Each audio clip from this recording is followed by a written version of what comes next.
The real reason she didn't select Shapiro is because Shapiro's last name is Shapiro. He's got the same last name I do. Not allowed. But they're going to say that it's because of the deep and abiding humility of Tim Walz. Okay, well, there's one problem, which is when you have to vet people along this short timeline, sometimes you don't bother to do basic Google searches. And it turns out that since 2018, there's been a large-scale controversy surrounding Tim Walz, and that is a stolen valor controversy. Now, stolen valor has a long history in American politics. People who run for high office by exaggerating their military service, and it turns out that many of the comrades who they shivved are pretty angry about it. So, for example, John Kerry in 2004, he had exaggerated his heroism in Vietnam. That came back to haunt him. That was only after he had made his bones by coming back from Vietnam and slandering his fellow soldiers as torturers and as sickos. He made his name doing that. Then he came around. He was like, well, I loved serving in Vietnam, my brothers. And all the Vietnam vets were like, this Jack, this one? Really? We've seen that. We've seen, I believe it was Senator Richard Blumenthal, who was also involved in a stolen valor controversy. He was a Democrat of Connecticut running for the Senate who said that he served in Vietnam, but he didn't actually serve in Vietnam, according to the New York Times. So there's a long history of stolen valor. Well, it turns out that Tim Walz is also a stolen valor guy by all available evidence. So he served in the National Guard for 24 years. But there's two separate claims about Tim Walz. One claim is that the minute he found out that he was going to be deployed to Iraq, he quit. And the minute that those rumors even began, he quit and then ran for Congress. So there's the timeline question. And then there's the fact that he apparently went around for years and years and years and claimed that he'd been deployed to war zones, which he never was. Now, again, there's nothing wrong with being in the military and not being deployed to a war zone. Plenty of members of the military were never deployed to a war zone, and we thank them for their heroic service. There is a problem when you lie about it. Now, military service, wonderful, praiseworthy. Lying about it, that's something else entirely. And the thing you can expect from an administration that lies about this sort of stuff is also more social unrest, because that is what Kamala Harris is here for. As social unrest escalates and crime rates climb, securing the safety of our families is more crucial than ever.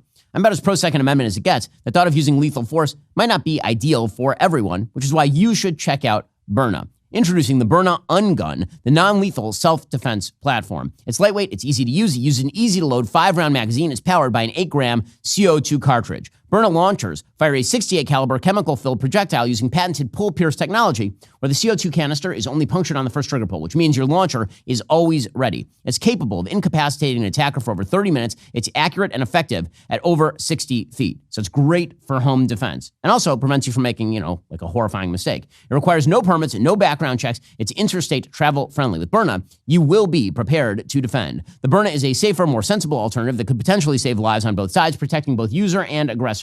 Visit Byrna.com/Ben for 10% off your purchase. That's BYRNA.com/Ben. Check out the latest news about Byrna. That's BYRNA.com/Ben. Here was Tim Walz in 2007, stretching some definitions to imply very strongly that he was in a war zone.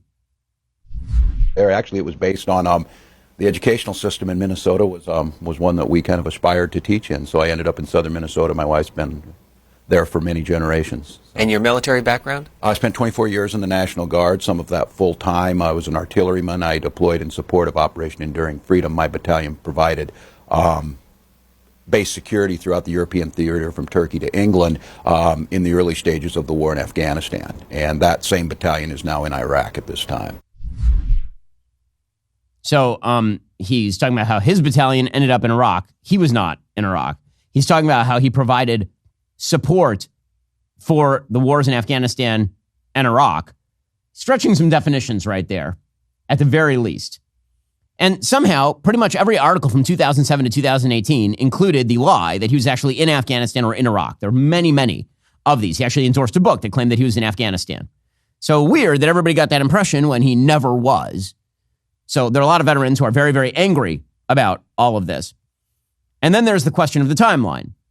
Because the claim from many of the members of his old battalion is that he quit on them the minute that he found out they were going to Iraq. In a letter posted to Facebook in 2018 after he first ran for governor, again, this is old stuff, this is not new.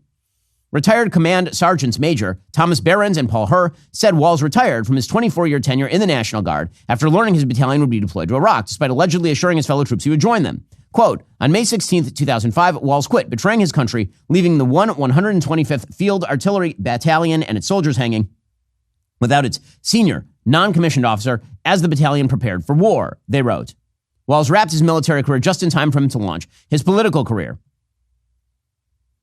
The National Guard members accused the now two-term Minnesota governor of having embellished and selectively omitted facts of his military career for years. And again, this letter suggests the exact timeline. They point out that in early 2005, a warning order was issued to this battalion, which included the position Walz was serving in, to prepare to be mobilized for active duty for deployment to Iraq. Between the time the warning order was given and the retirement, he told the brigade command sergeant major not to worry. He would be going on the mission. It appears that was a lie. Again, that's not me. Those are people who were actually deployed in his place. So this is a major scandal for Tim Walz, because when you exaggerate your military career, it turns out other veterans get kind of angry about it. One of those veterans is J.D. Vance, who's the vice presidential candidate on the other side of the ticket. Here was J.D. Vance wrecking Tim Walz over this yesterday. What bothers me about Tim Walz is the stolen valor garbage. Do not pretend to be something that you're not. And if he wants to criticize me for getting an Ivy League education, I'm proud of the fact that my mamaw supported me, that I was able to make something of myself. I'd be ashamed if I was him and I lied about my military service like he did. Vance is not wrong about that. And that is going to be a very live line of attack during a vice presidential debate, I would imagine. One of the National Guard members who served under Walz said the future U.S. lawmaker was eyeing a run for Congress much earlier than 2005. Would the soldier look down on him because he didn't go with us? Would the common soldier say, hey, he didn't go with us, he's trying to skip out on a deployment? He talked with us for quite a while on the subject, said Al Bonifield. He weighed that decision to run for Congress very heavily. So again, weird that the media had to go back and stealth edit all their pieces about him having been in Iraq or having been in Afghanistan. It's two separate issues. One, did he drop out knowing he was going to get deployed? And so he abandoned his guys. And two, has he then spent the subsequent 20 years or so claiming that he was deployed in places that he was not? Now, we know for a fact that he has claimed that he used weapons in war. Well, he never did. I mean, he was never in a war in terms of sort of frontline war fighting capacity. CNN had to report even that.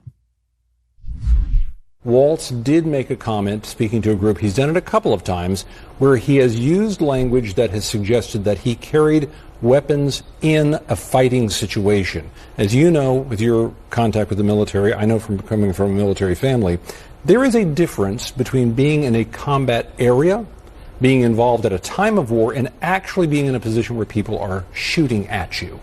There is no evidence that at any time Governor Walz was in a position of being shot at, and some of his language could easily be seen to suggest that he was. So that is absolutely false when he said that about gun rights out there.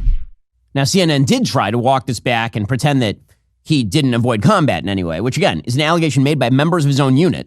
Here is CNN's Tim Foreman saying there's no evidence he avoided combat. Well, I mean, there is evidence that he found out in early 2005 that he would likely be deployed, and that's when he decided to step out of the National Guard.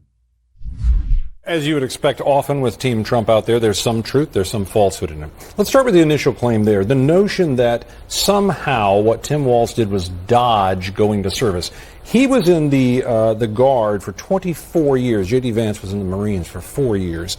Yes, while he was in there, he filed papers to run for Congress in February of 2005. He retired from his Guard unit that May. The orders to deploy did not come until 2 months after that. So the claim that he was somehow dodging going over here after 24 years of service to say, well, I just don't want to go to combat, there's just no evidence to back that up right now. Okay, well, I mean, the evidence is from his fellow members of his unit, who are the ones who are making the accusation. I mean, there's that. So Walz could be asked about this, but he too is dodging interviews at this point. Here is Tim Walz, who's on the tarmac yesterday, and people are asking him about it, and he runs away. Brave Tim Walz running away. Governor, Vance accused you of stolen valor. Your response? And he's just ignoring. Apparently, he's going to pretend he's deaf, just like that time he got a DUI. He's out. Are you tired of the lies and the twists of the mainstream media talking points? Yeah, me too. Join me in my newest series, Fact, where I dismantle and bring truth to this tiring mainstream agenda.